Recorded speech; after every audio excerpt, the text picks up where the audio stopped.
bit related to how frequency wave lab vibration. This side is the music lab and magnetic surface area for musicians. So I'm going to tell you about this section.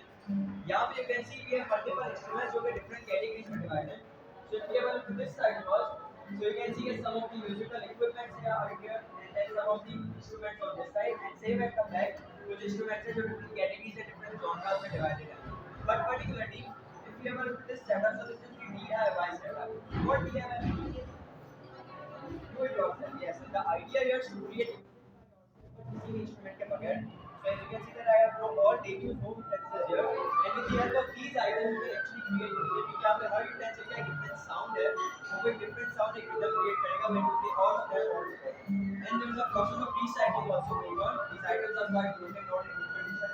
Still, you can use them and you can create rhythms out of them.